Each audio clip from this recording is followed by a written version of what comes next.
On this question of the morality of capitalism, of course, these days, my goodness, maybe the bulk of objections to capitalism these days come down to moral arguments. I don't know. It's hard to say. There are so many practical issues involved too, but morality is a huge one. And let's not mistake the fact that the opponents of capitalism are ubiquitous these days. I find it just astonishing how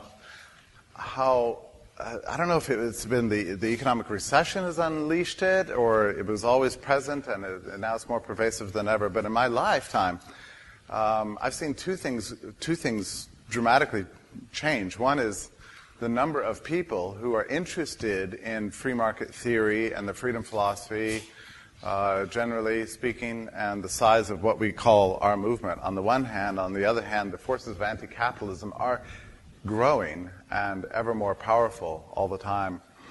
I was just picked up a copy of Scientific American. I like to read it. I was reading through it and a few editorials and an article or two. And one thing I noticed was very puzzling about everything I read in this issue of the magazine is there seems to be a presumption pervasive throughout the whole issue that the internal combustion engine is thoroughly evil and that mankind can only progress insofar as we can get rid of oil and gasoline, and this whole process of refineries and all that's associated with it. And it's just bizarre, really. It's never really justified. It's just presumed. And I think to some extent that's what we've come down to into our culture, is that there's something deeply wrong with economic development, with expanding populations, with expanding prosperity. And there seems to be an enormous effort, hardly ever really questioned, to shut it all down. And it's a little bit mystifying to me. I don't entirely understand it. Now, of course, part of the title of this topic is the morality of capitalism. And anytime you say the word capitalism, it introduces problems. I know my friend Sheldon Richmond has just simply stopped using the term. And I'm sure this has been debated here this week. Should we say capitalism? Should we not? Whatever. But I really don't care what you call free markets. I sort of personally like the idea of the term capitalism for various reasons I'd be glad to spell out. But I don't really care what you call it. If you want to call it a banana, that's fine. Capitalism, whatever you want to call it, free markets, the freed market. There's all these proposals out there. I would like to begin this lecture, and by the way, this lecture sort of ties in with the second lecture on critiques of traditionalist attacks on the market. So it's going to be kind of one big lecture. So I would like to begin both, really, by kind of laying out for you what I consider, from my reading of Menger and Mises and Hayek and Rothbard, the three pillars of the market economy, or rather, the three social forces that comprise the engine of the market. And I think it would be useful for you to think about this, and probably some other speakers have gone over this, but I would just like to lay it out for you in a way that's as clear as possible, so that we understand what is and isn't capitalism. For example, I have lots of friends who are dedicated socialists, and they'll come to me and say, well, I understand you're an advocate of capitalism. I'll say, yeah, that's right. They say, well, I think it's disgusting the way the World Bank, funds these large corporations to go into the third world, and in one case, send in the police to round up all the peasants and ship them in buses across to another community entirely so they can open up a big factory on what was otherwise a beautiful beach or whatever. They'll tell some story like that. And so I just sit there thinking, why is it presumed that I'm for this? So it's very simple. I say, well, okay, I'm against that. I'm against that thing that you just said. And there's whole books on these, just kind of marching through various horrors of alleged capitalism that have nothing to do with capitalism whatsoever. So this is why I'd like to spell out for you what I see the main social forces of capitalism. If it falls outside these three areas that I'm going to lay out, it's not capitalism. The first one is cooperation. I'll just mention the next two. The second one is emulation, and the third one is competition. But let's talk first about cooperation. Cooperation is the core value of the market. This involves making deals with other people, working well, and playing with others, as they used to call it in grade school. It means the capacity to work with others to a mutually profitable purpose. I was at the store the other day, and I bought some rolls, and I said, I gave the lady my money, and she gave me my rolls, and I said, thank you, and she said, you're welcome. And I walked away, and I thought, man, there's something wrong with the word you're welcome in that context. You're welcome? Don't you usually say thank you back? I thought, yeah, she shouldn't have said you're welcome. She should have said thank you. Thank you, thank you. It's a very interesting thing what we do in exchange. It's like a mutual gift, you know? You go to a birthday party and you give somebody a gift, they say thank you, you say, well, you're certainly welcome, right? But in economic exchange, it's even better because one person says thank you, the other one says thank you back, because you've both given each other a gift of value. So I valued the bread more than I valued the money I paid for it. She, as a proxy for the management of the store, presumably valued my money more than she valued the bread. So we both end this exchange better off.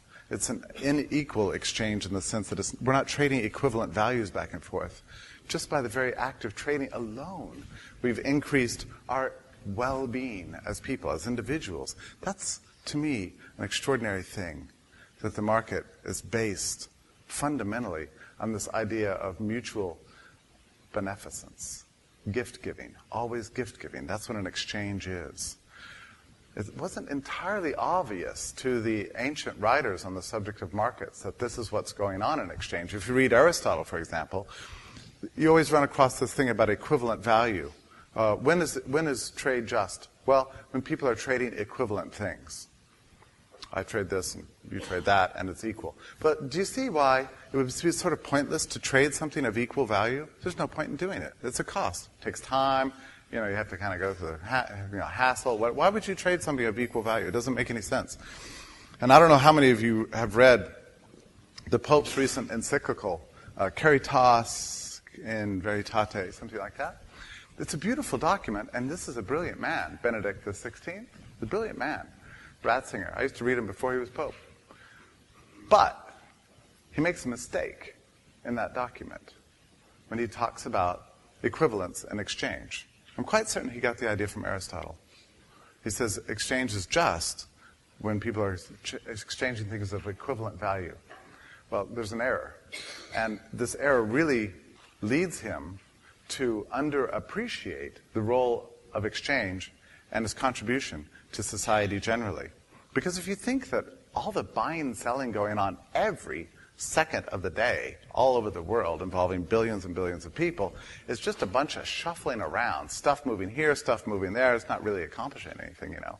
Just people shifting stuff all over the place. If you believe that, then you don't really have a very great appreciation for the market. But if you understand that in every exchange, there's an increase in human well-being, that I value one thing, the thing that I'm acquiring, more than the thing I'm giving up, and the reverse is true for the person with whom I'm exchanging, then you understand that exchange alone, just exchange, is a source of wealth in society. And it's magic. To me, it's a wonderful thing that this could go on. It's a beautiful human institution. So just encouraging exchange and cooperation. And part of cooperation, of course, is, two, working with others to accomplish larger goals. So an aspect of cooperation is specialization and the division of labor. That doesn't mean that any time you put human beings together, they will cooperate. They may not.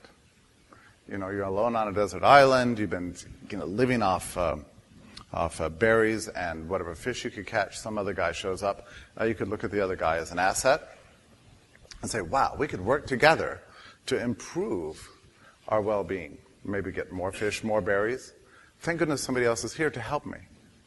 I can cooperate with him. Or you could look at him and say, that's an enemy. I'm going to take this guy out. And you're going to fight, right? Not going to trade, you're going to fight. Now, if these two guys fight, what's going to be the result? They're both going to be worse off. You'd like to think that they would discover this early on, right? But human beings don't always discover this, that fighting is actually bad for you, that it's bad for society, that you're far better off cooperating. Most of the time, if given enough time to think about it, people do figure out that cooperation is a good thing. So part of a moral society is a cooperating society. So anything we can do to encourage human cooperation, division of labor, working for other people, exchanging, that's all to the good.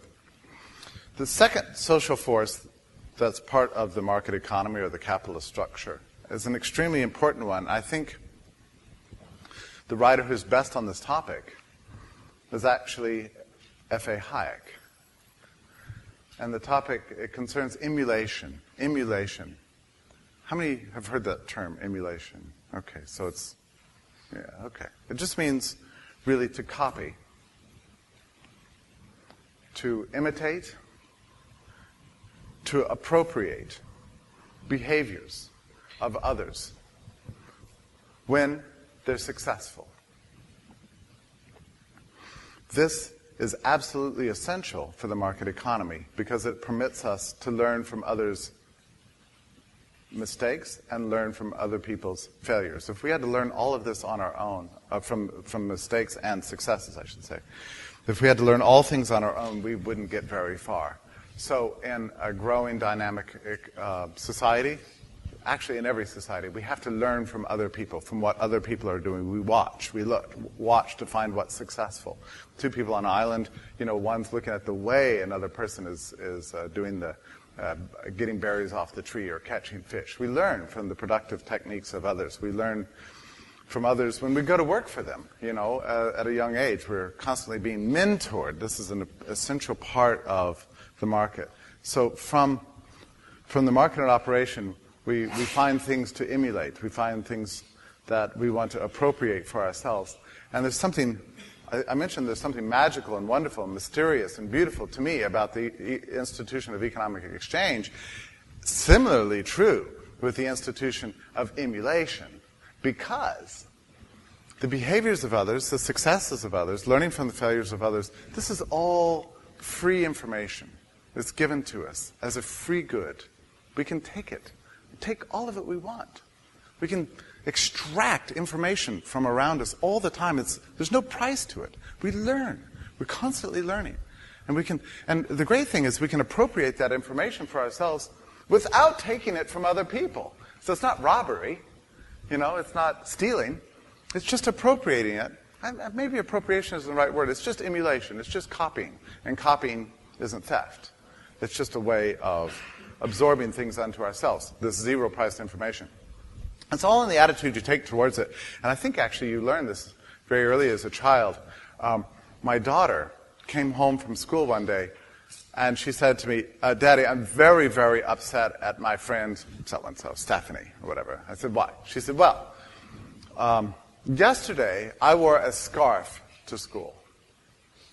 I arrived today at school, and Stephanie is wearing a scarf. She stole my idea. And, it's funny. I said, well, did she prevent you from wearing a scarf too? No. I said, so you wore a scarf again today? Yeah. So you were both wearing scarves. Right. I said, well, one way to look at that is that you've made a marvelous difference in the world. Before you wore that scarf, nobody was wearing a scarf. But you wore it and got a lot of praise and compliments for it, and you felt special. And she observed that and copied you. And now look what you've done. Because of your behaviors and the things you've done, you've made a dent in the universe. You've changed your little society, or your school, for the better. Without you, things would be completely different. Doesn't that make you feel important and special? She said, oh yeah, you're right. My goodness. I said, well, can you think of other things you might do to inspire other people to copy you? She said, yeah, I'll put my mind to that right away, right? So then there's a series of hats and, socks and all kind of things, And she would look for ways, to see if people were copying her as a way of affirming whether or not she was doing the right thing. Do you see it's a matter of attitude? It's all a matter of attitude. And a society of copying, a society of emulation, is a growing society, a society that's ever more successful. It's an essential part of the market. You all remember your first job. It was a learning experience, always. You learn the ethic of work, you learn the techniques, always from somebody else. If you had to do that all on your own, probably wouldn't have gotten very far. Isolated, without information from the outside world, we would all be terrible failures. But within a vibrant, free society where we're free to learn from other people, then we can always progress. This is the essence, in a way, of entrepreneurship, because you look for successful things going on in society, and you emulate those, and then you try to improve them just slightly. Try to find some way to make it even better. If you had to do the whole thing by yourself, you wouldn't get anywhere. You think about, maybe some of you have written software. Imagine if you had to start from scratch always, every time, and you had nothing to copy, nothing that you could imitate. You wouldn't get very far. So the development of civilization, the advance of society, really is a series of emulative behaviors that are slightly improved and then tested again. What's that sound? How could it be?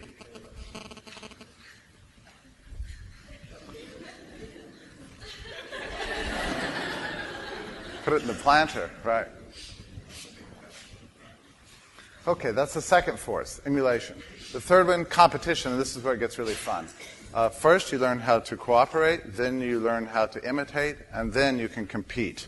And this is the part that we most commonly associated with market economics, competition. And that's a good thing. I'll never forget, Dr. Reed, the definition of competition you gave me at that lecture you gave at Howard Payne. You said competition is striving for excellence in the service of others. Do you remember that? Do you still use that? Boy, that stuck. That stuck all these years. Striving for excellence in the service of others. Have you heard that this week? It's a wonder. Memorize it. It's a good thing. Because when people ask you, what do you mean by competition? You say, well, it just means striving for excellence. Excellence in the service of others. Because in the market, of course, you can't compete without serving other people. Something often forgotten. I do also want to emphasize here that within the market economy, business interests aren't always interested in competition. In fact, they almost always prefer to do without it, without a competitive. Well, let's just say the dominant player in a market is not interested in having any competition whatsoever. And there you have the origins of antitrust laws, for example. It's attempting to stop competition. Business isn't always interested in competition. You might want competition, the opportunity to compete if you're on the lower end. If you're just now getting started, you want an opportunity to compete. But once you've taken over a certain sector, you have an incentive to want to shut down competition. Just the other day, for the first time, I read a marvelous book by Ludwig Erhard. It was written in 1948. It's called Prosperity Through Competition. And this was his book that he wrote in defense of his program that he implemented in Germany after the war. I mean, this was an economy that was wrecked by inflation, by wartime planning, Nazism, by the whole social welfare state. I mean, it was just a complete disaster. All prices were controlled.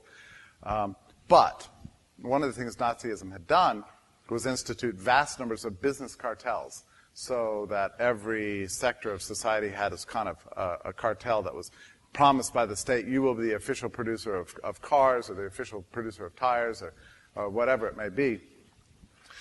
So the strongest resistance, and I didn't realize this until I read Erhard's book, the strongest resistance to his program of free markets was in fact the business class in Germany. And when you read his book, you know, it's not written to try to persuade poor people that they should like markets, or politicians even, or consumers, or anybody else. The whole thing is pitched towards business to try to convince them that a competitive market economy is in their long-term interest. So competition is something that it's one of these things that's in everybody's interest, but it's difficult to institute because the people who are on the top are always interested in shutting down competition and maintaining their position. Competition is a very difficult thing. I think, for example, of the fashion industry, you talk about a competitive market. You know, this is a market that has absolutely no patents or copyrights or anything like that out there. When the models hit the runways, everybody can copy, you know, the designs instantly. And so they've got to find ways to compete in this very, very rigorous, rivalrous sector. And it's an exciting place. an exciting place. It's a place of life and action. It's highly profitable. But we never want to believe that in any society, in any time, in any place, that we can do without competing, either as producers or as workers, actually. You know, we're all competing with each other, in a sense. In the same firm, we're competing with our coworkers. We're cooperating with them on one hand. We're learning from them on one hand. On the other hand, we're also competing with them. So it's not just producers, and consumers compete, in a sense, with each other, too, and coworkers. It's just a way of trying to get better and better at what you do so that you can serve other people more efficiently. Competition is the way to reduce costs in society, and it's the path towards finding ever better ways, methods of production. So those three forces are what I see as the framework of the market economy. Cooperation, emulation, competition, all three equally important. And if we understand that, then I think, and we're speaking the same terms, then we can take on this whole moral critique of capitalism, which is vast. Do I have any questions so far about anything I've said? Okay. There's a most review for you. I hope you got some insight. Yes, go ahead. I would like to please explain a little bit more about what the point of view of intellectual property from capitalism. Well, that's a fascinating topic, and you know what? I could talk about it for like 6 hours. Unfortunately, this is one of my obsessions lately. It's very dangerous for me to enter into that area because I'll talk about nothing else. And it's a difficult topic. But I think if you listened carefully to what I said about emulation, I'm definitely on the side of permitting free goods to remain free. Yeah. So to speak. Okay. So we can get to more of those issues maybe a little bit later. I would like to talk about it because there's a lot of confusion. But this is why I'm introducing this idea of copying really and learning and imitating at the outset, because I think it's an important. By the way, Mises talks about that too. You know, he talks about free goods in society, and one of those free goods is the information we can extract, behaviors, anything that's free. All these things that are free we can copy, and essential to market success. Okay, I would like to bump past the main moral objections very quickly. The first, I don't know I was trying to think about what's the most common one. The most common one is, I suppose, inequality, and that the market leads to unequal results. And to me, it's a difficult thing for me to entirely understand this criticism because, there's always one easy way to get rid of inequality, which is to make everybody equally poor or equally worse off. You can always bring about equality, I suppose, by destroying the well-being of some people. But it's no long-term solution, of course.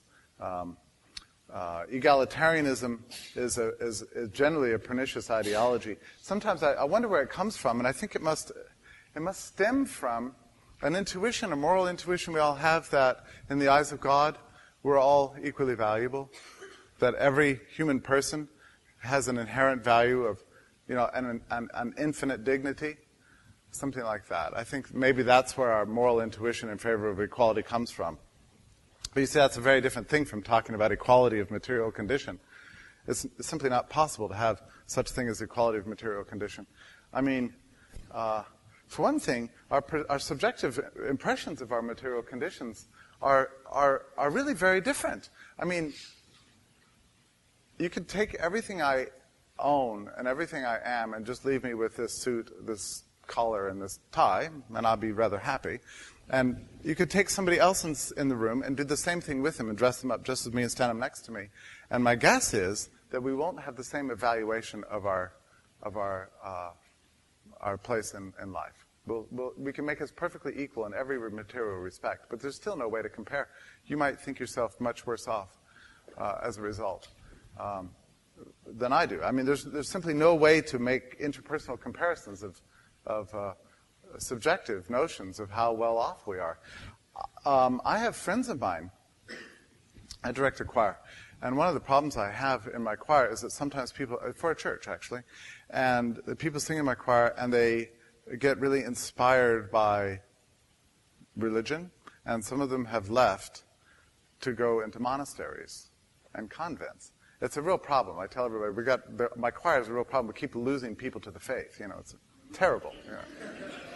But they go into these monasteries and they give up everything. They give up absolutely everything. And I can tell you, it's not for me. I don't entirely understand this, really.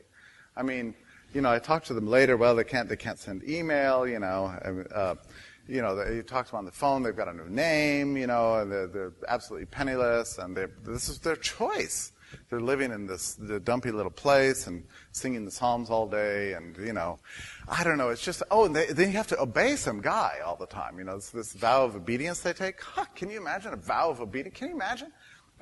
Again, it's not for me, but for them it makes them very happy.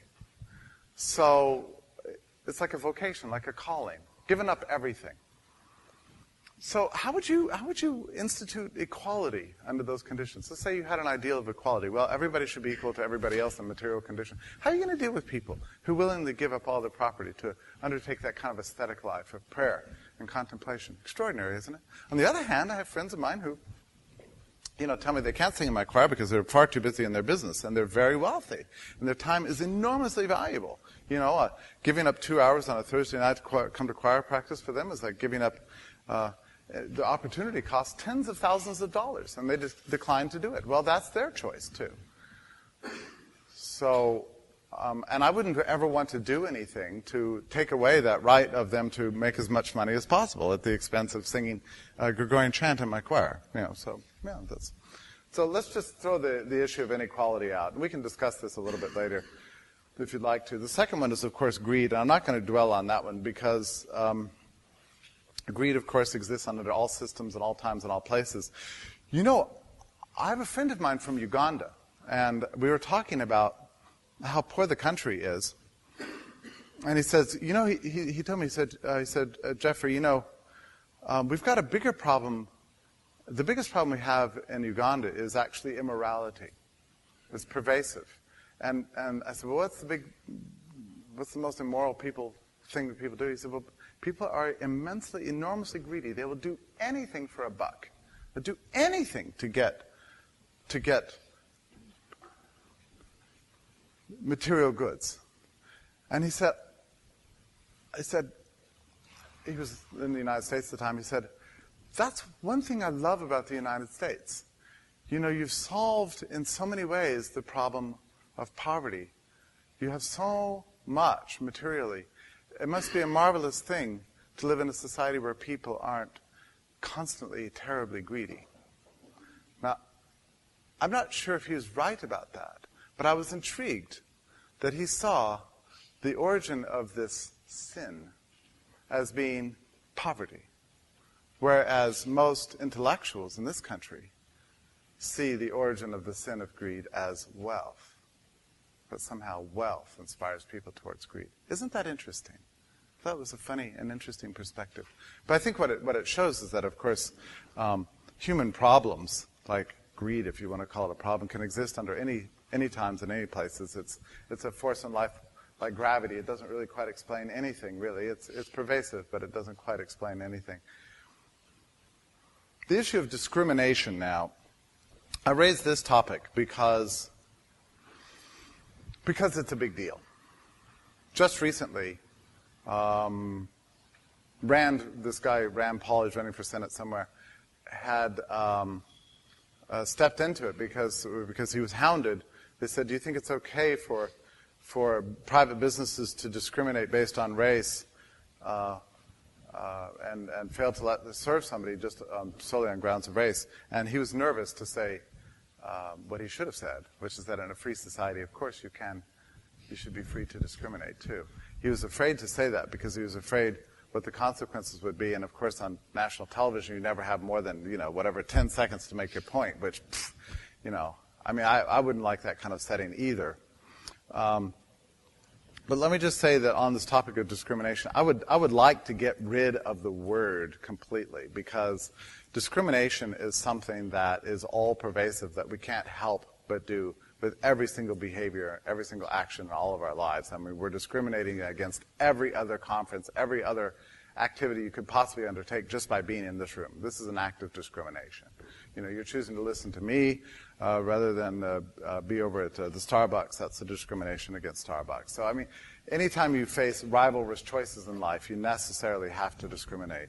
Now, of course, when the word is used in our popular context today, what they're really talking about is what's considered invidious discrimination, arbitrary discrimination against people on grounds of race, sex. The problem with rules that ban this sort of thing is that they presume that the rule maker and the rule enforcer is capable of reading minds, discerning always the motivation of the property owner. Do you see what I mean? That the presumption is that we know that the reason you didn't serve this person was because of race, was because of sex, was because of some other reason like that. And it's very presumptuous for a law to suppose that it can crawl into somebody's head and discern motivations like that. I think it's actually a totalitarian, a very dangerous practice. So the answer is that under freedom, yes, everybody's free to discriminate, and you're free to make mistakes, and you must pay for those mistakes. My daughter has a friend of hers who's constantly confessing about the plight of women in Auburn, Alabama. She says that women all over town are paid less than they should be compared to their productivity. They're more productive than men, and yet they're paid far less. And my daughter said to her, it sounds like you have a marvelous business opportunity sitting right here. I mean, you open up a business, hire all these highly productive, underpaid people, pay them what they're worth, and you will be able to outcompete everybody. I mean, that's a fantastic business idea. Why not go for it? And the girl didn't entirely understand. Of course, my daughter's well-trained in economics, and she could immediately see the error there. The point is that the market naturally weeds out bad choices over time, whether it's in the labor market or in the producer market or in the consumer market or anything else. So if you have some invidious discrimination, again, the person who's undertaking that discrimination is naturally going to pay. And by the way, markets are, in that sense, the least discriminatory for arbitrary reasons. Markets are constantly bringing people together, regardless of race and sex and class. And in fact, anybody who believes in an ideology that puts blood first, like Nazism or race or sex or any other condition of humanity, and wants to make it a central social principle, they really tend to loathe the commercial sector, because the commercial sector is always breaking down divisions between people. It's always been true. It was true. It's been true throughout all of history. So in that sense, the market is the least discriminatory institution. But as I say, I think the word is very misleading. Let me move on now to the whole question of fair trade products. Now I want to get down to specifics. We've only got a few minutes left in this lecture, as I understand it. Or do I have an hour? I have an hour. Okay, great. So we've got a series of specific subjects. The whole question of free trade coffee always amazes me because we're always constantly being hectored to buy this brand of coffee rather than that brand of coffee. Does that happen to you, people? What kind of coffee are you drinking, and measure your degree of virtue based on things like this? Well, it's very strange to me because you have to ask yourself, how do you obtain the fair trade designation? How do you become a fair trade coffee? It's granted by an institution, of course, but the idea is that the coffee plantation is paying very high wages and giving very high benefits, and this is considered to be socially just. Well, the companies that are most likely to pay the highest benefits and the highest wages and give their workers the most amenities tend to be the largest, most corporatized, largest plantations in existence, because they're the ones that can afford to do all these things. The smaller family plantations, smaller family farms, they have to pay much lower wages since they can't offer their employees much benefit. They tend to hire poorer people and give people opportunity in life. They are not regarded as suitably socially just. So it's very strange to me that you have suddenly these sort of left-wing socialist activists or whatever agitating always that you only buy coffee produced by the largest possible corporate conglomerate coffee plantations, and that you discriminate against, that you fail to buy coffee from small family-owned plantations that tend to hire poor people that are just getting going. I mean, it's a perversity, and I think the only way really to account for it is that the people who are agitating for these things don't really understand economics. I don't know how else to explain it. Every time I've ever known anybody who's on one of these fair trade campaigns that I've talked to about the subject, they eventually come around and go, yeah, now that you mention it, that is rather ridiculous, isn't it? You know. So, and I would say similarly the same thing about boycotts. Through every college campus, there's sweeps, periodic movements that you should boycott, whatever, Jack in the Box hamburger joint because they're using tomatoes produced at a certain plantation or a certain farm or a certain plot of land that's not paying their workers well enough. Well, I don't understand how it is that failing to buy tomatoes from that particular company is going to cause the workers to be better off as a result. In fact, it's going to do exactly the opposite. So there's no morality really in that. I mean, if you want the workers to be paid better, you want the company to grow, to be in a position to be able to pay them better, and the best way to do that is by buying the tomatoes. So, I mean, I think what you have ultimately among these people who agitate for these kind of campaigns is a sort of anti-commercial attitude. So let me back up just a little bit when I'm talking about this anti-commercial attitude. Something happens to the moral intuition on markets once you introduce the idea of money. And I find it really interesting because, at the beginning I laid out this model, competition or cooperation, emulation, competition as the social forces.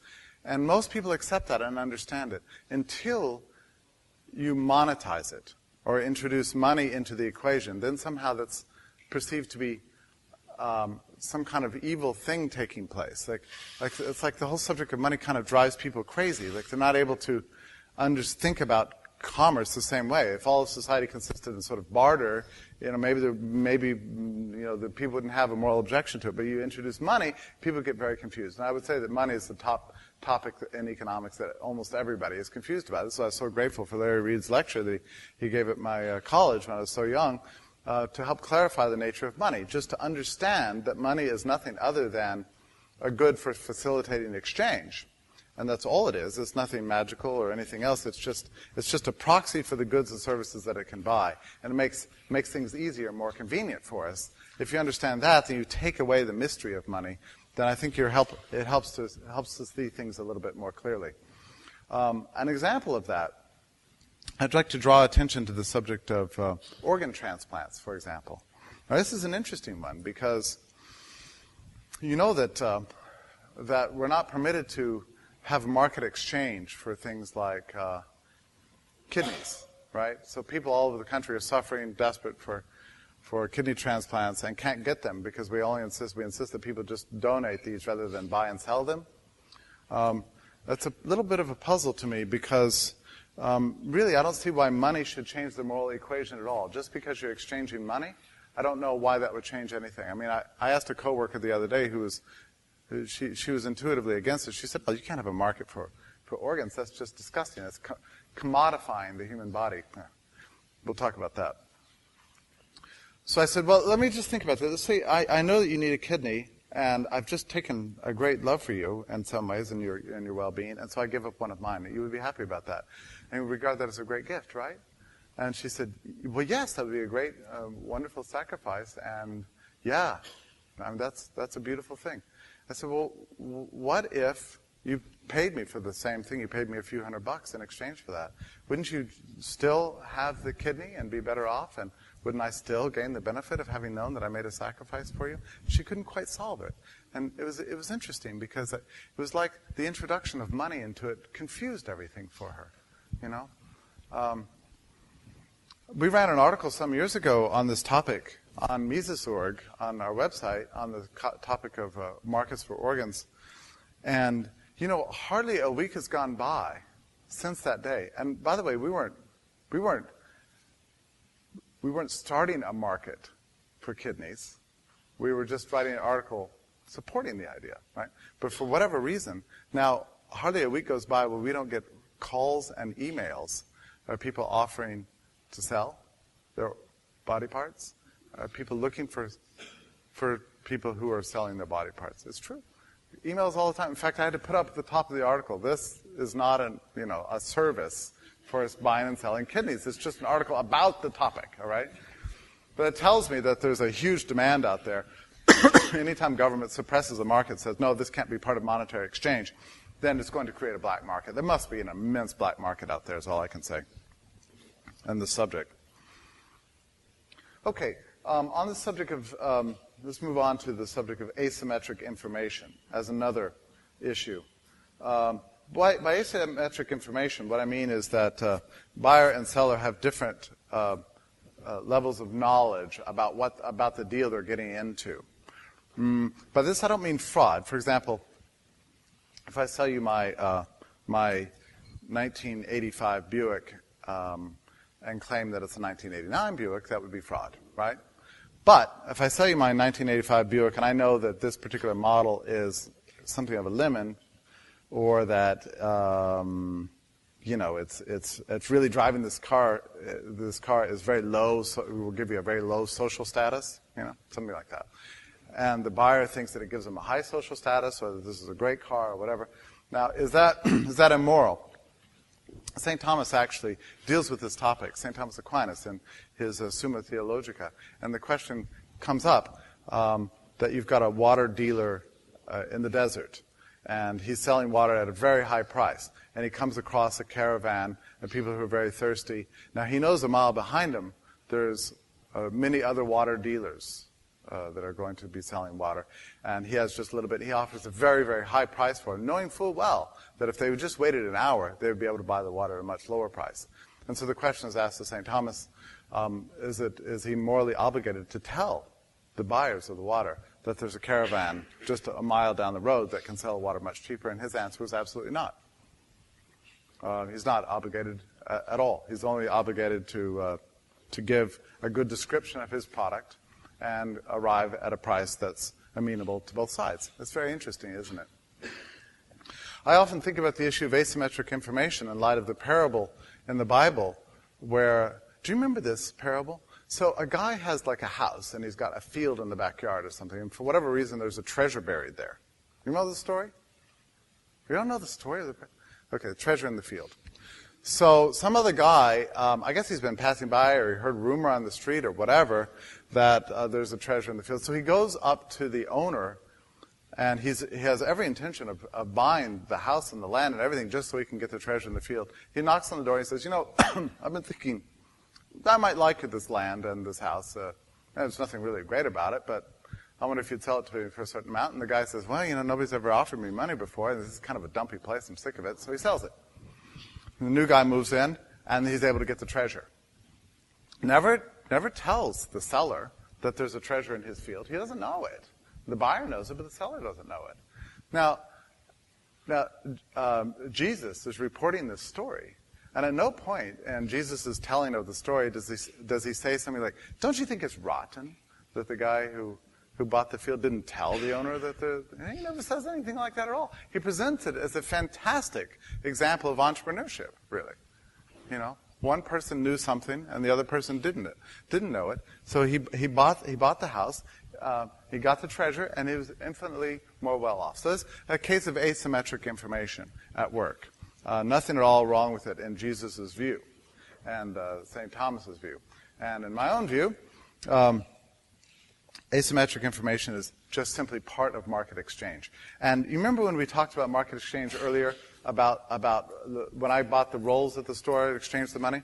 Now, you could say that in every market exchange, there's some degree of asymmetric information in the sense that we're both bringing different values to the transaction. Now, I know absolutely that these rolls are more valuable than the $2 I'm going to spend on them. I'm certain of this. And I can try to persuade her, don't you see that these rolls are more valuable than the $2 I'm going to spend on them, or else I wouldn't engage in this exchange? And she would just fire back at me. Well, that's completely wrong. Actually, in fact, your $2 is more valuable than the rolls I'm going to give up. And we would just simply argue. This is a case of asymmetric information. Do you see what I mean? We have different value systems. So asymmetric information, different levels of knowledge, different understandings of what's taking place, is inherent in the whole market process. Every single exchange in the market is governed by asymmetric information. You agree with that, Paul? Okay. I just have to check myself, you know. Okay. The infallible Paul Swick, right. Okay. Now let me say, the last thing on my list here of specific moral challenges is the issue. I put it down because, not because it's going to make any sense to you and it doesn't make any sense to me, but because it's so pervasive. And it's the whole subject of war. For some reason, people associate war and the market. I think probably Lenin was one of the first people to do this. He said the inherent part of the capitalist economy is this desire for conquest and imperialism. I don't know what to say other than, yes, war is very wrong. It's very immoral. And conquest is immoral, and imperialism is usually a very terrible idea. But these are not part of the structure of the market economy. So it doesn't make any sense to critique capitalism for warmongering, because warmongering isn't really part of the capitalist apparatus. And I would suggest to you, in fact, that most moral critiques of the market are not really critiquing the market. They're critiquing something else. And we've seen this very recently in the whole economic bust,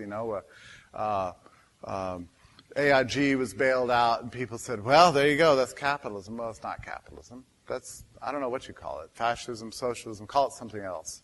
But it's not part of the market economy. It's the same thing with all these bailouts. This is not really capitalism at work. It's something else. Okay, we've got now a few minutes for questions, I believe. Well, actually, before we do that, let me just end up something that's extremely important, because this is a subject that, for some reason, people outside of economics, and even within economics, just don't want to think about. And it's good for you, whenever you're talking to a philosopher or a literary critic or a sociologist or just any person about this subject. Anytime somebody is ready to make a critique against the market and suggest some other alternative, remind them that there's only one alternative to the market, and that is the state. It's coercion, it's imposition, it's aggression. As Mises said, it's hanging, it's killing, it's always violence. Those are the only two real ways that we have in society of dealing with any social problem at all. We can either do it voluntarily through market exchange or through the state. And it's a subject, oddly, that is avoided. It's a reality that is avoided in almost every discipline that you'll ever encounter. I just had a philosopher over the house the other night, and she was just we were talking about a whole variety of social subjects, and she was always sort of speculating, well, shouldn't we have a system whereby, and then fill in the blank? And she would say this. And I would always have to ask the question, how is this going to be instituted, and who's going to enforce it? And doesn't that mean investigations and police powers and people breaking down your door and jails and these sorts of things? And it would always startle her, like, I don't really mean that. I just mean like a rule, some kind of rule. Well, who's going to enforce this rule? Is it a rule that we voluntarily keep, like I do in my subdivision? I agree not to paint my door orange. That kind of rule? No. I mean, it's all over society a rule. Well, then don't we need the state? I mean, isn't that dangerous, actually? And they're always startled. It's like they don't really want to talk about it. People want to talk about social affairs as if they're completely unhinged from two things: economic considerations and the reality of the state. And I'm telling you can't really talk about any aspect of society at all without an understanding of economic considerations, economic law, economic logic, and without the reality that any alternative to the market will always and everywhere involve the state. So always keep that in mind. One of the best books I've ever read on this subject is actually by Frank Chodoroff. It's called The Rise and Decline of Society, where he really hammers this point home. It's an impossible thing to forget. And since I've brought up jail and also the subject of commodification, let me say something about this. Larry and I were talking earlier. When we both went to Nicaragua, we were detained. It was really an interesting case because he had taken a picture of the Interior Ministry or something, and so the police came and detained us and destroyed our pictures, whatever. And Larry said that he's the only person who's been arrested with Jeffrey Tucker, this remains true, but it's also true that since that time, and he didn't know this, I was arrested myself for failing to pay a traffic ticket. It wasn't really quite a traffic ticket. I rolled through a stop sign. Now, look, it's a stop sign in a subdivision. How harmless is that, right? What is that? That's nothing. I mean, surely we all agree we need stop signs. Okay, maybe we do. But always remember that any time you have a law, it will always be enforced by jails and coercion. Always remember that. This came home to me, very much so. Now, this is stop sign right outside of my house, and I just kind of, I didn't run the stop sign. I just kind of stopped, and my tires didn't do that rollback thing, and you're supposed to count to 5 or whatever the thing is, So I kind of, and I went forward, and that was it. And the policeman comes after me, and come on. How can you make this is ridiculous. This is like a 3-way stop. The other side is the swimming pool or something. This is not, Well, he gives me a ticket anyway. They're trying to raise money. Well, I was so disgusted by this, I guess. I just had some sense that, so annoyed by it that when the court summons to make me appear, came in the mail or something, it got lost with the junk mail or something. But I was sitting at home with my family, and there's a knock at the door. This is a Sunday brunch. I knock at the door, and there's a policeman there with a picture of me, a warrant for my arrest, and my head on it, and I'm staring. So, he comes out. I was, at first, of course, nice to him. I'm like one of those guys you see on YouTube. You see, these movies with people being arrested, they're first nice. Well, I was nice to him, trying to butter him up, but, he was going to arrest me. So handcuffs me. And so then I start getting annoyed and insulting him about his job, and don't you have anything better to do with your life, This should have been on YouTube, right? So then he drags me out into his car, stuffs me into the car, takes me out to jail. They photograph me, put me in crazy suit, and throw me in prison. I'm in prison. But I'm sort of glad I went through it, actually, because I didn't entirely understand something about the state. Well, there's a number of things I learned. I knew intellectually, this is a true experience. Something as innocent seeming as the stop sign in the subdivision ultimately is always enforced with jails. And if I had resisted arrest, what would have happened to me? They could have shot me, really. I mean, that's a scary thing. Anytime you give the state power, it must be enforced. Sometimes, maybe you think it's necessary, Maybe that's you want to pay that price. Okay, but remember what the price is, that ultimately every law is enforced in just this way. Another thing I discovered in jail, my life in jail. Yes, I learned a lot in my prison years. So, you're completely under their control. They take away your watch and your cell phone, and without time and a means of communication, you have no sense of the passage of time. You have no way to contact anybody. Wow, it's almost metaphysically transforming. I mean, you're kind of just standing there, confused about who you are and where you are and what's going on. What's happening? You have no control. And everybody who does control your life, you know what? They don't really care about you at all. At all. I mean, I asked the lady, shouting through the bars, hey, could you tell me what time it is? And she looked at me like I was like just like bones and skin guy making noise over there. Like, what's that noise coming from over there? Looked straight at me, but kind of almost looked through me. I said, look, I'm a human being of value and dignity. Oh, right.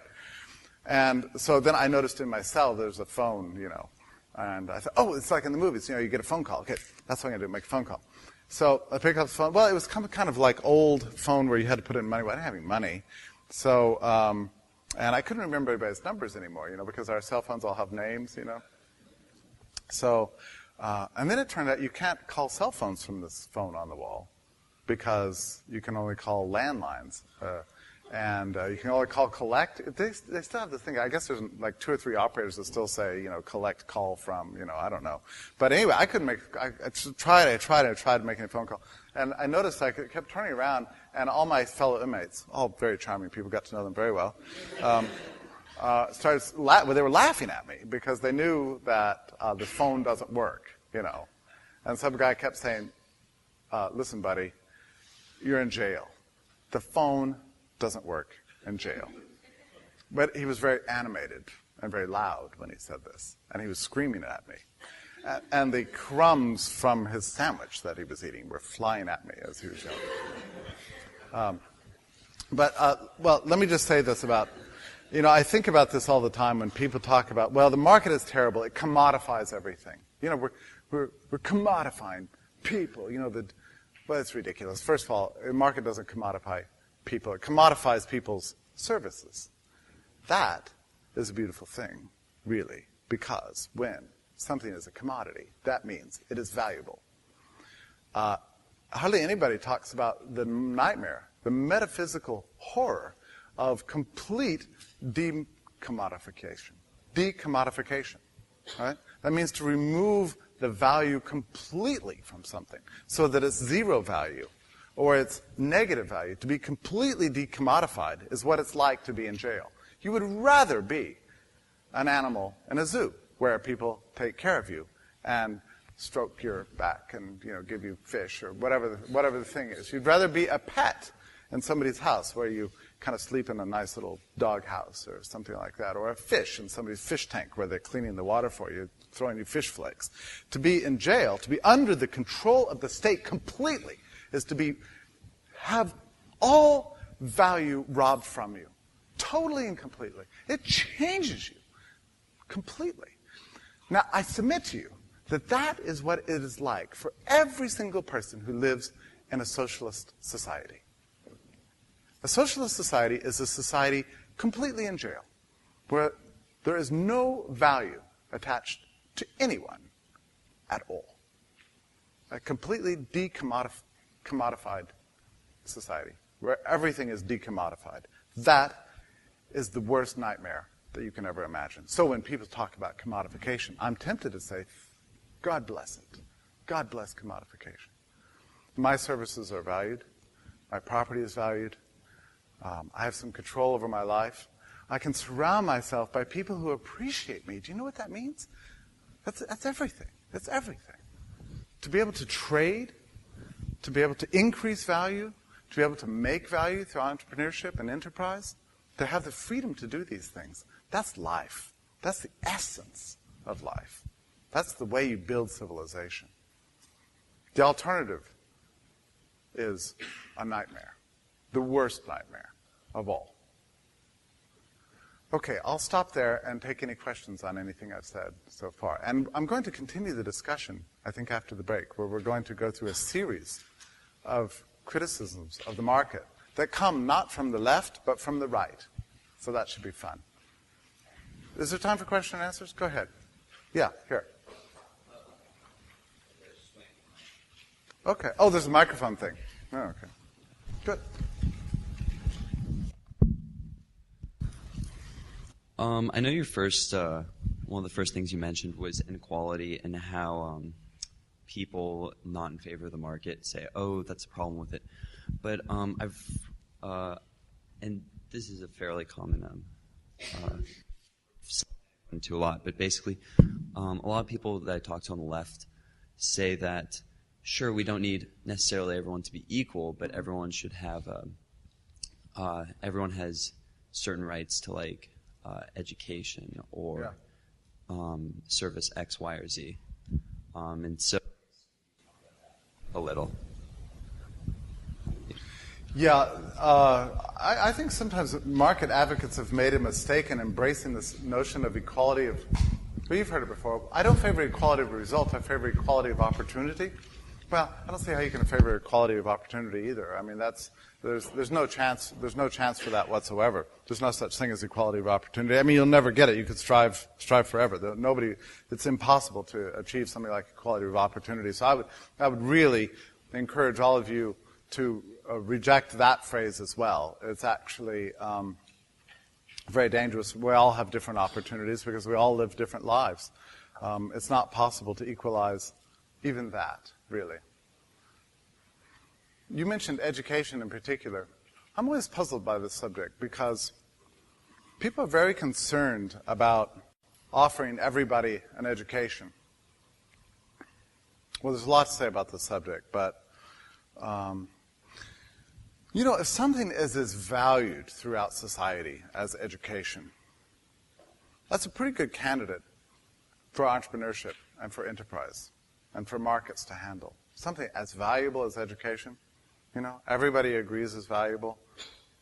Something that everybody agrees is valuable, the market will certainly provide, almost by definition, because everybody agrees it's valuable. So it's a perfect candidate for the market. The idea that we ever introduced the state into education strikes me as just incredibly implausible. And I don't understand many aspects of the way we think about education today.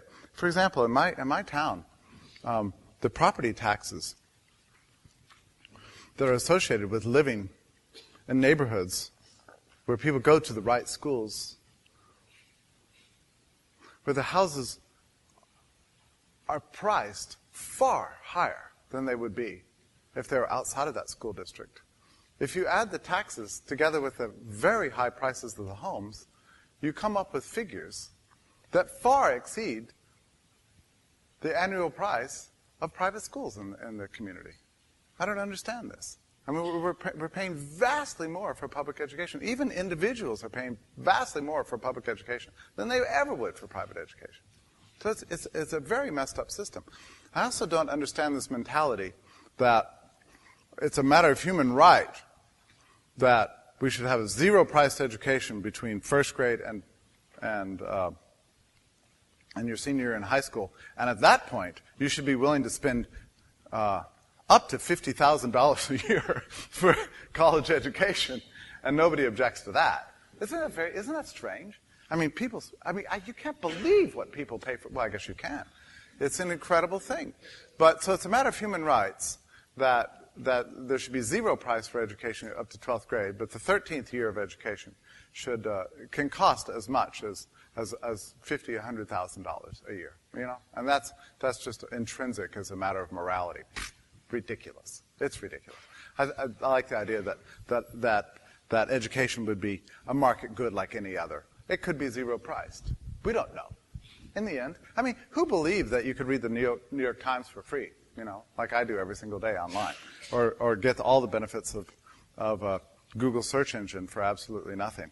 I mean, if I were speculating how the World Wide Web market would work, I never would have anticipated that most everything would be absolutely zero priced. And how does that happen? Well, it's complicated. Maybe you all know the answer here, but these are the things you can't always anticipate. So maybe in a free market for education, there wouldn't be any cost for education. We don't know. We don't know what would result. But most likely there'd be a whole range of educational services available, just like there are a range of services available in every sector where there's a vibrant market for anything like shoes or whatever. So yeah, I'll stop there with that question. Yes, Larry.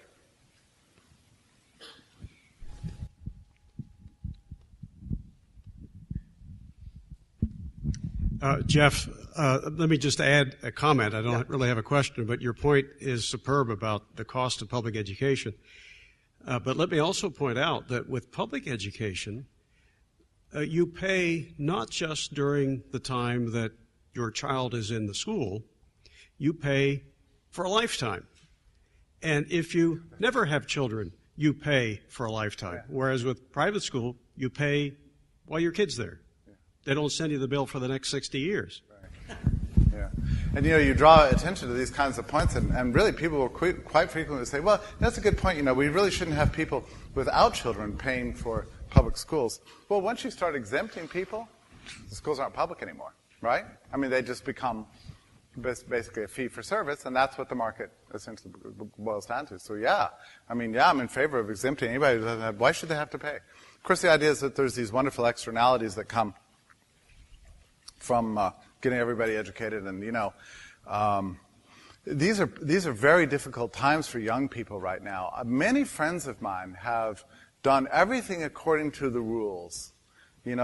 Stayed in school, got the top grades, gone into hard sciences or difficult subjects, and gotten honors after honors after honors, and their resumes look beautiful. And guess what? They're unemployed now. I don't know. Maybe you have friends in this kind of situation. Many friends of mine are in this kind of situation. They're sitting on more than $100,000 in student debt, fabulous credentials, and absolutely no employment opportunities whatsoever. It's a very dangerous situation for the generation that's just graduated because they can't really accept a job over at Starbucks or Walmart or whatever, like they should. They should do that. They can't, because what happens? Their student loans, they have to start paying those right away.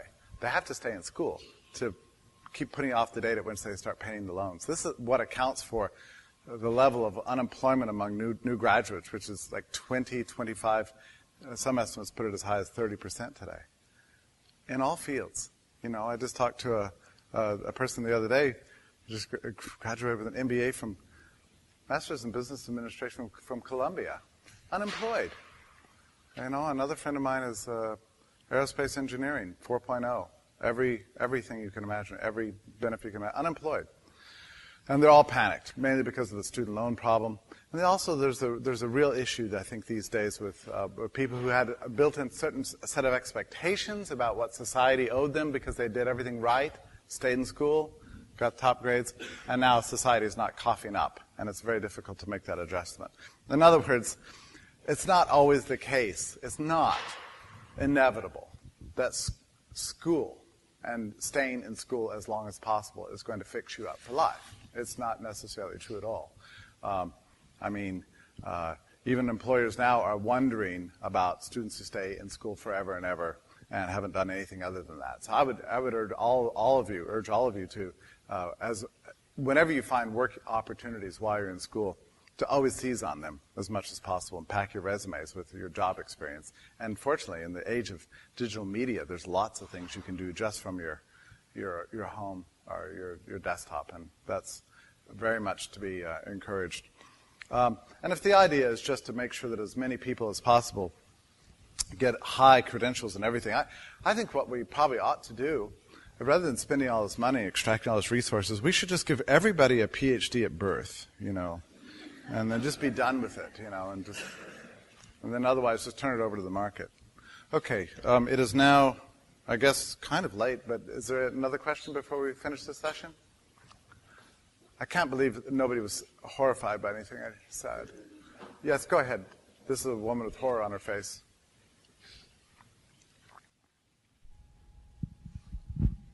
This wasn't necessarily something you addressed, but it has to do with morality. Yes. What is the free market view on things like drugs or prostitution, which we have deemed immoral, but aren't necessarily in other countries? Oh, we meaning Americans? Yeah. Western peoples or whatever? Right. Okay. Well, of course, I'm totally in favor of decriminalization of drugs completely on both utilitarian and natural rights grounds. I don't think that it's any business of the state what people ingest. And I tell you, I am really getting fed up with the system in this country. I can't even buy Mucinex at the CVS without having, given my driver's license. The other day I went in and tried to get some Sudafed. It's just a drug. Bush decided people were making methamphetamine out of this thing, George Bush decided people were making methamphetamine out of this drug. So now, there's a quota on how many Sudafeds you can take, so I have to run around with a stuffy nose and, then I go to the CVS and I'm begging them and they think I'm a criminal or something. And if I complain about it, they're starting to people start gathering around me or whatever.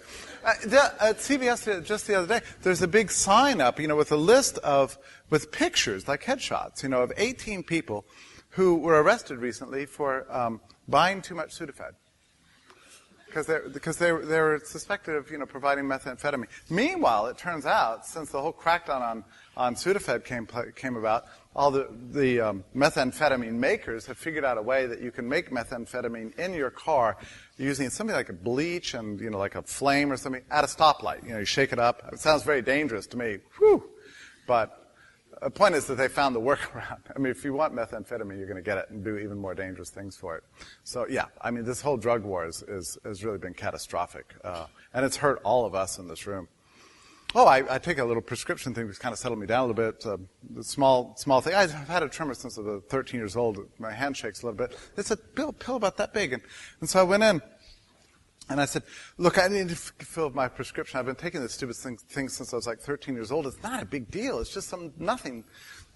Can you somehow arrange it so I don't have to come back like every month to fill this thing? Can you give it to me for, say, give me a 30-year prescription. How about that? Would that be possible? Just give me 30 years worth of this thing. And the lady said, no, I'm afraid that would not be possible. That's not right. I said, well, it's not dangerous. And she said, well, many drugs are dangerous. I said, but this one's not. It's just a dumb little thing. No, I'm sorry. You must come back every month. That's just the way it is. So, I mean, there are spillover effects. I'm sorry for the people who burn out their head, they fry their brains with drugs or whatever the heck the thing is, but, this drug war has really been enormously costly for all of society. It's been catastrophic. As for prostitution, let me just make a point.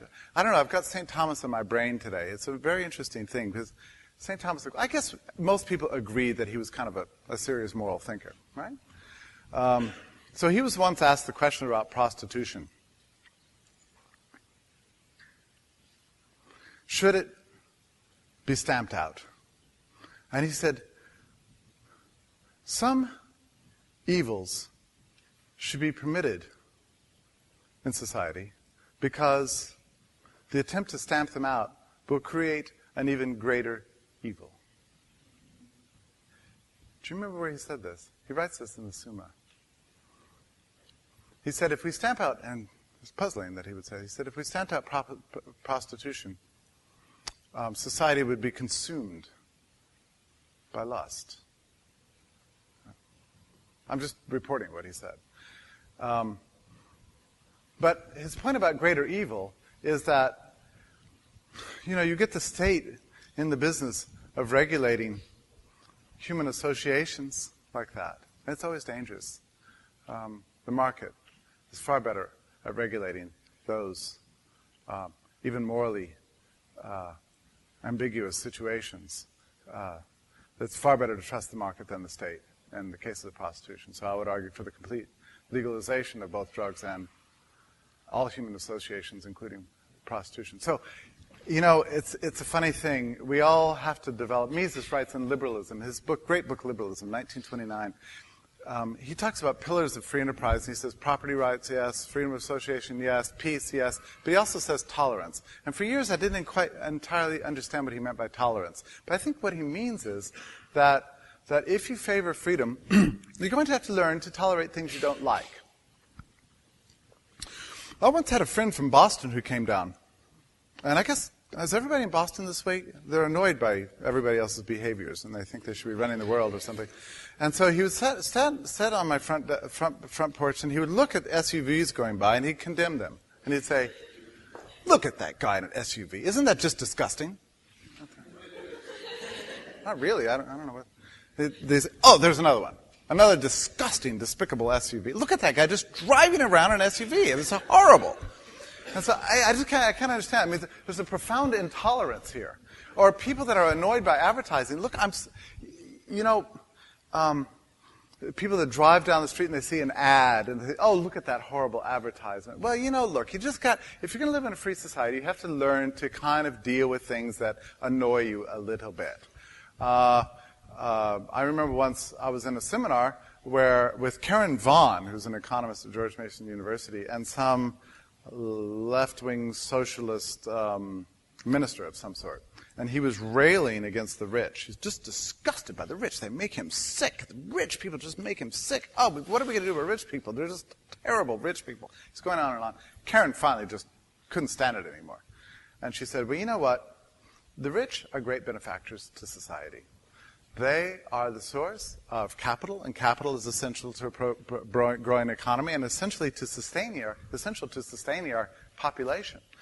And I would suggest to you that even if you don't like them, you learn to tolerate them, just aesthetically, morally. Learn to tolerate the rich, because they are helping everyone. They're helping the poor, they're helping the middle class, they're helping everybody. The rich are bringing medical care to those who need it. They're bringing education. They are the people who fund our culture, our churches, our symphonies, our civic clubs, our associations, things like the Foundation for Economic Education, and every other nonprofit. The rich are great benefactors to society. So I can't control what your attitudes are inside, but I would suggest to you that you just develop a little more tolerance towards them. And I think we all have to feel that way a little bit more. There are things about the world that annoy all of us, but we have to ask ourselves, is this something that is part of the structure of freedom? In which case, we might just need to learn to deal with it a little bit better than we do. That's what I would suggest about prostitution and about drugs and rich and other hated institutions like that. Yeah. Okay, anybody else? This is fun. I enjoyed these questions and answers. Okay, we'll be back shortly. The engine of the market.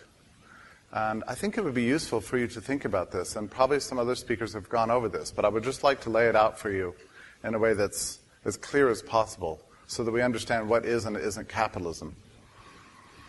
For example, I mean, I have lots of friends who are dedicated socialists, and they'll come to me and say, well, I understand you're an advocate of capitalism. I'll say, yeah, that's right. They say, well, I think it's disgusting the way the World Bank funds these large corporations to go into the third world, and in one case, send in the police to round up all the peasants and ship them in buses across to another community entirely so they can open up a big factory on what was otherwise a beautiful beach or whatever. They'll tell some story like that. And so I just sit there thinking, why is it presumed that I'm for this? So it's very simple. I say, well, okay, I'm against that. I'm against that thing that you just said. And there's whole books on these, just kind of marching through various horrors of alleged capitalism that have nothing to do with capitalism whatsoever. So this is why I'd like to spell out for you what I see the main social forces of capitalism. If it falls outside these three areas that I'm going to lay out, it's not capitalism. The first one is cooperation. I'll just mention the next two. The second one is emulation, and the third one is competition. But let's talk first about cooperation. Cooperation is the core value of the market. This involves making deals with other people, working well, and playing with others, as they used to call it in grade school. It means the capacity to work with others to a mutually profitable purpose. I was at the store the other day, and I bought some rolls, and I said, I gave the lady my money, and she gave me my rolls, and I said, thank you, and she said, you're welcome. And I walked away, and I thought, man, there's something wrong with the word you're welcome in that context. You're welcome? Don't you usually say thank you back? I thought, yeah, she shouldn't have said you're welcome. She should have said thank you. Thank you, thank you. It's a very interesting thing what we do in exchange. It's like a mutual gift, You go to a birthday party and you give somebody a gift, they say thank you, you say, well, you're certainly welcome. Right? But in economic exchange, it's even better because one person says thank you, the other one says thank you back, because you've both given each other a gift of value. So I valued the bread more than I valued the money I paid for it. She, as a proxy for the management of the store, presumably valued my money more than she valued the bread. So we both end this exchange better off. It's an unequal exchange in the sense that we're not trading equivalent values back and forth. Just by the very act of trading alone, we've increased our well-being as people, as individuals. That's, to me, an extraordinary thing, that the market is based fundamentally on this idea of mutual beneficence, gift-giving, always gift-giving. That's what an exchange is. It wasn't entirely obvious to the ancient writers on the subject of markets that this is what's going on in exchange. If you read Aristotle, for example, you always run across this thing about equivalent value. When is trade just? Well, when people are trading equivalent things. I trade this and you trade that, and it's equal. But do you see why it would be sort of pointless to trade something of equal value? There's no point in doing it. It's a cost. It takes time. You have to kind of go through the hassle. Why would you trade something of equal value? It doesn't make any sense. And I don't know how many of you have read the Pope's recent encyclical, Caritas in Veritate, something like that. It's a beautiful document, and this is a brilliant man, Benedict XVI, a brilliant man. Ratzinger. I used to read him before he was Pope. But he makes a mistake in that document when he talks about equivalence and exchange. I'm quite certain he got the idea from Aristotle. He says exchange is just when people are exchanging things of equivalent value. Well, there's an error. And this error really leads him to underappreciate the role of exchange and its contribution to society generally. Because if you think that all the buying and selling going on every second of the day all over the world involving billions and billions of people is just a bunch of shuffling around, stuff moving here, stuff moving there. It's not really accomplishing anything, you know. Just people shifting stuff all over the place. If you believe that, then you don't really have a very great appreciation for the market. But if you understand that in every exchange, there's an increase in human well-being, that I value one thing, the thing that I'm acquiring, more than the thing I'm giving up, and the reverse is true for the person with whom I'm exchanging, then you understand that exchange alone, just exchange, is a source of wealth in society. And it's magic. To me, it's a wonderful thing that this could go on. It's a beautiful human institution. So just encouraging exchange and cooperation. And part of cooperation, of course, is, two, working with others to accomplish larger goals. So an aspect of cooperation is specialization and the division of labor. That doesn't mean that any time you put human beings together, they will cooperate. They may not. You know, you're alone on a desert island. You've been, living off berries and whatever fish you could catch. Some other guy shows up.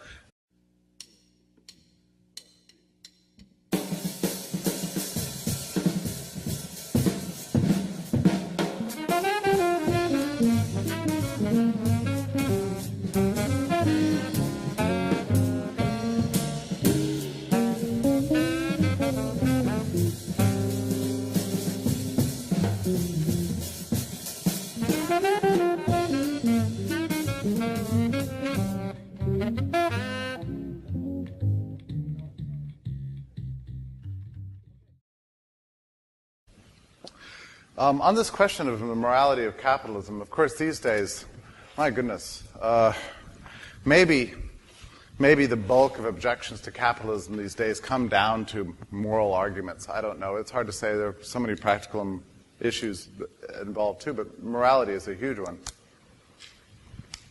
And let's not mistake the fact that the opponents of capitalism are ubiquitous these days. I find it just astonishing how